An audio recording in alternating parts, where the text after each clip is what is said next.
Trap मामले में क्या कहते हैं प्रफुल्ल लोढ़ा के बेटे पवन लोढ़ा? ये कहते हैं तीनों मामले झूठे हैं और यह एक षड्यंत्र है और यह षड्यंत्र बड़े साहब और एकनाथ राव खड़से ने किया है।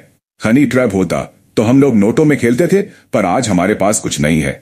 हम खुद एकनाथ राव खड़से पर कोर्ट में केस करने वाले हैं, जो खनिज मामले में 300 करोड़ का है। उसी संदर्भ में हम केस करने वाले हैं।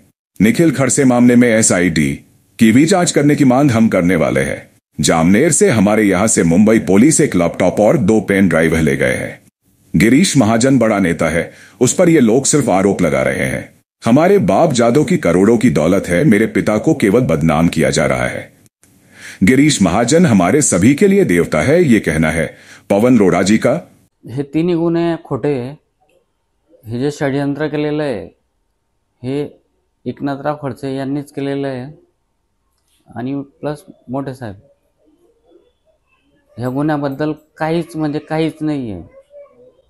या गुन्ह्यांचा हनी ट्रॅपशी संबंध जोडला जातो, नेमका असा प्रकार आहे का? काहीच नाही। हनी ट्रॅप काय संबंध आला हनी ट्रॅपचा नाही आमचा।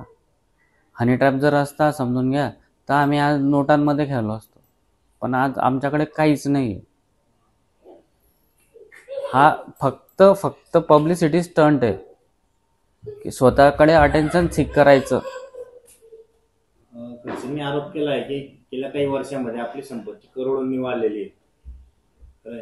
आमची संपत्ती जी आहे ती कोणी येऊन चौकशी करावी, ईडीने करावी, एसआयटीने करावी, कोणीही करावी। आम्ही आता सगळ्यात पहिले तर खडसेंवरच केस टाकतोय मी। म्हणजे ते 300 कोटीचं जे मालमत्ता होती त्यांना जो दंड बसला होता 300 कोटीचा, त्या प्रकरणी त्यांच्यावर हायकोर्टमध्ये केस टाकणार आहे मी की ती कॅन्सल कसं काय झाली। मधल्या कालखंडामध्ये एकनाथराव खडसे यांच्यावर देखील काही गंभीर प्रकारचे आरोप प्रफुल्ल लोढ़ा यांनी केले होते। त्या मुलाच्या आत्महत्येची चौकशी करण्याची एसआयटी नेमण्याची मागणी केली होती। ती एसआयटी नेमलीच पाहिजे, कारण निखिल भाऊची म्हणजे माझे पप्पा जे ते निखिल भाऊंचे एवढे निकटवर्तीय होते की जसं मित्र असतो त्या प्रकारे होते, तर त्यांची चौकशी झालीच पाहिजे त्या गोष्टीची। गिरीश महाजन आणि रामेश्वर नाईक यांच्याकडून माझ्या जीवाला धोका आहे 2020 मध्ये प्रफुल्ल लोढ़ा यांनी म्हटलं होतं, काय प्रकार होता तो? त्यावेळेस काय मतभेद त्यांचे थोडेसे काही गोष्टीवरनं, हे काम करून द्या भाऊ, ते काम करून द्या भाऊ, त्या हिशोबाने त्यांचे मनभेद झाले होते। ते मनभेद जेव्हा दूर झाले, ते ॲक्च्युली मनभेद बी क्रिएट करणारे लोक जे होते ते हेच होते, माजी गृहमंत्री अनिल देशमुख आणि एकनाथराव खडसे। त्यांनी ते क्रिएट केले, पण जेव्हा ते दूर झाले त्याच्यानंतर परत आम्ही बीजेपीमध्येच येऊन गेलोय। आता मुंबईला गुन्हा दाखल झाल्यानंतर आपल्या जळगावातल्या मालमत्तांची झाडाझडती घेण्यात आलेली होती। हो, वस्तू ताब्यात घेतल्या पोलिसांनी। जळगावमधून नाही घेतलं काही, जळगावमध्ये काहीच नव्हतं। इथे जामनेरमध्ये होतं। जामनेरमध्ये एक लॅपटॉप होता, 2 पेन ड्राईव्ह होते। खडसे म्हणतायत की तुमच्या घरातल्या काही वस्तू आहेत ज्या समोर आल्या की मोठा गौप्यस्फोट होईल, सीडी, पेन ड्राईव्ह, काय आहे ते एकदम चुकीचं म्हणताय खडसे। त्यांना फक्त आता पब्लिसिटी स्टंट पाहिजे। त्या माणसाला आता अटेन्शन कोणीच देत नाही।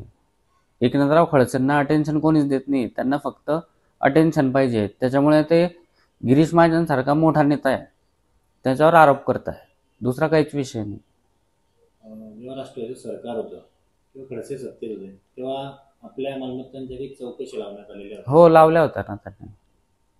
काय होतं तेव्हाही काही भेटलं नाही ना। आम्ही जे आहे ना, आम्ही लोकल लोक आहेत समजून घ्या, आम्ही ग्राउंड लेवलचे लोक आहे, पण आमची जे बापदादांची प्रॉपर्टी जे आहे ते आम्ही ऑलरेडी करोडपती। तर खडसे सारख्या माणसाला, म्हणजे ज्याने भ्रष्टाचार करून पैसे कमवलेले, तो माणूस आमच्यावर हे आरोप करूच शकत नाही। गिरीश महाजन यांच्यावर जे आरोप केले जात आहे ते आणि प्रफुल्ल लोढ़ा यांच्यावर जे गुन्हे दाखल झाले, प्रफुल्ल लोढ़ा यांच्यावर जे गुन्हे दाखल झाले, या आपलं काय म्हणणं आहे? एकदम चुकीचा, 100% चुकीचे गुन्हे आहे। हा काहीच इश्यू काहीच नाही हनी ट्रॅप वगैरेचा। म्हणजे या दोघी नेत्यांना किंवा दोघांना बदनाम करण्याचा कट रचला जातोय असं आपण म्हणू शकतो। हो, 100% बदनाम करण्याचा कट। गिरीश भाऊ आणि प्रफुल्ल लोढा यांचे संबंध कसे आहेत? आमचे संबंध घरोबाचे संबंध आहे. तो काही विषयच नाही आहे. भाऊंचा जो विषय आहे, भाऊ म्हणजे आमच्यासाठी आजच्या तारखेमध्ये, कालच्या तारखेमध्ये दैवतच होते. दैवत आहेच आणि राहणारच.